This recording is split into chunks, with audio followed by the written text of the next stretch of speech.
everyone, it's Carol Williams with Williams Immigration. We are a boutique immigration law firm here to help you with your U.S. immigration needs. And we are back with another Monday morning edition of Beyond the Soundbite, where we talk about all things U.S. immigration. So I want to dive right on in. The first thing, of course, I want to talk about is H-1B lottery. H-1B lottery ends today, Monday, March 24th at noon Eastern Standard Time. That is the last opportunity you will have to enter someone into the lottery for this upcoming fiscal year. So again, the lottery ends today at noon Eastern Standard Time. So once the lottery closes, USCIS will then run the master's cap. For those individuals that are not selected in the master's cap, they will then put those individuals into the regular cap. Then they will run the regular cap lottery. So they're essentially running two lotteries, one for the master's, one for regular. And then they will update your My USCIS account. Your account, if you are selected, the status will go from submitted to selected. They don't tell us when they're going to run the lottery. Typically, it takes them a couple of days once the registration period closes. So I'm suspecting maybe Wednesday or Thursday of this week. But again, that's just me and my crystal ball. So if you are selected in the lottery, it is then that you can move forward with filing a full H-1B application. Second thing I want to talk to you all about this morning is enhanced vetting. President Trump has indicated that he will be looking for enhanced vetting mechanisms, processes, procedures with all immigration processes. So for my employers out there, please make sure that your employees are familiar with the contents of the applications that were filed on their behalf. So they should know the job descriptions, not what they think they're going to be doing, not what they would like to be doing, not what they're going to try to convince you that they want to do, but what was actually put in the application.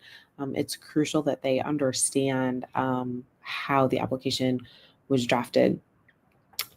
They should know the full street address of where they're going to be working, the city, the state, the suite number, and how they met the qualifications of the particular application that was filed and approved.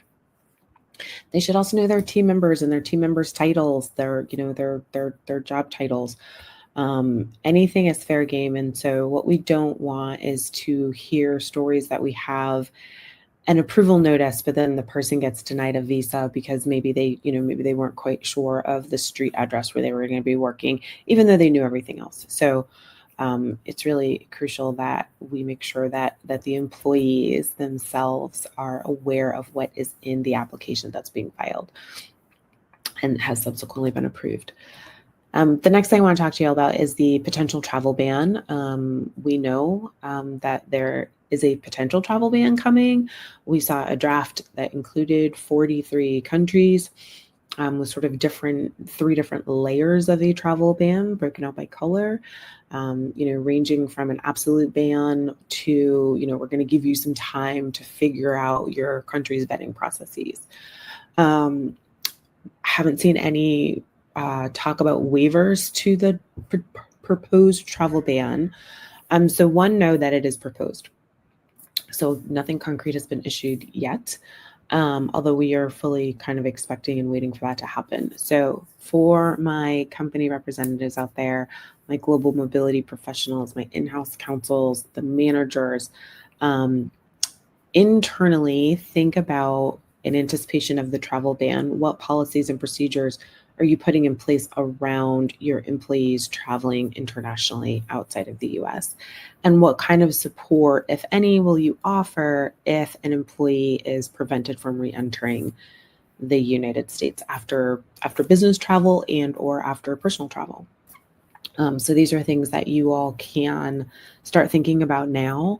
In case we do get a travel ban, in case you then do have employees that are from the current 43 countries. Again, that was only a draft, so we don't know if those will be the final countries, but it's certainly, you can certainly start pulling lists of employees who are from those associated 43 countries to see what your current population of employees looks like vis-a-vis that ban, and things that you may want to start messaging to your employees. Next thing I want to talk to you about is more sort of on the employee-employer situation. The Department of Homeland Security is terminating the program that allowed individuals from Cuba, Haiti, Nicaragua, and Venezuela to be paroled into the U.S. That parole was valid for 2 years. It will now, absent court intervention, so absent a lawsuit and absent a judge saying no, that parole period will be ending April 24th, so next month. So if you are an employer and you have employees that are here and are working based on that parole program, now is the time to figure out if those individuals are eligible for another status, and to figure out what you are going to do from a business continuity standpoint for my individuals that are here in that paroled status. Now is the time for you all to be figuring out, what is your plan B? Do you have other options in terms of applying and changing your status to remain in the U.S.? So we want to start thinking about that now, because at this point we don't have any court intervention. So as of right now, that those statuses will end on April 24th. So we want to kind of look and see what your other options are. What are your plan Bs?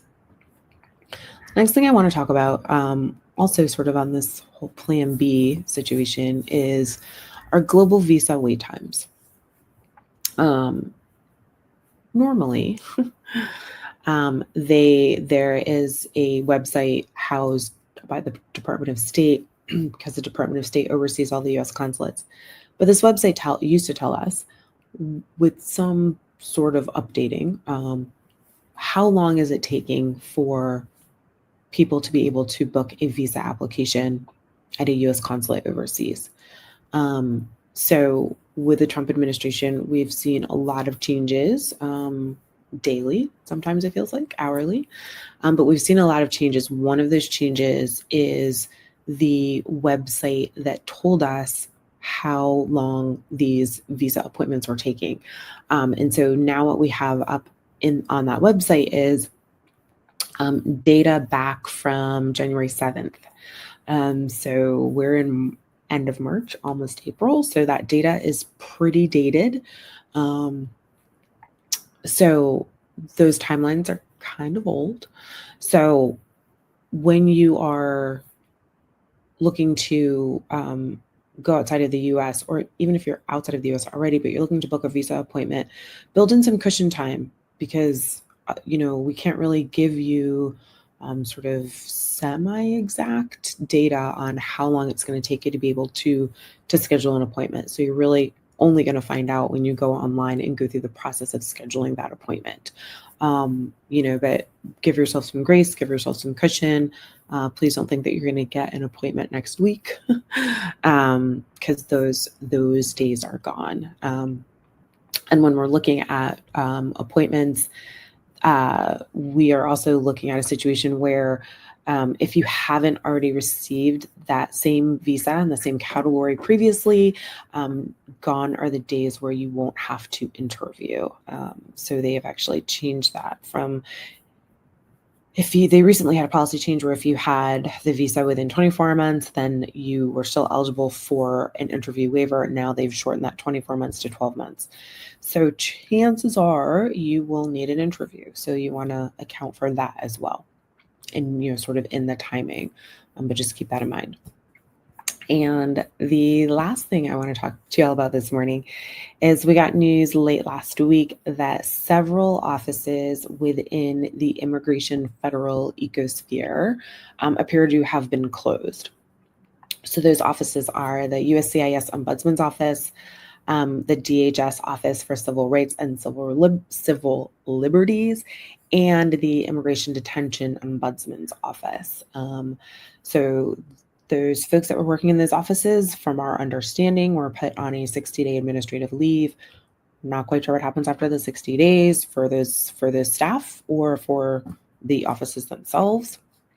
But those offices were one of the things that they did, that we use them for as attorneys, as outside immigration attorneys.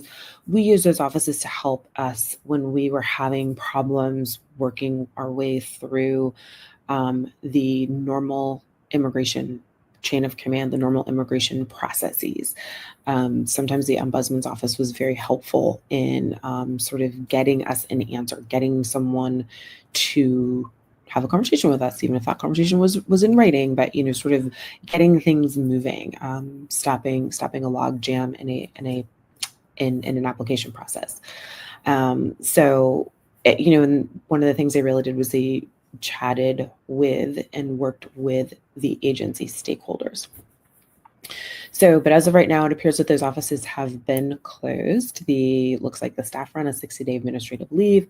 So we'll see what happens again at the end of that 60 days. Not quite sure, but I will keep you up to date on that.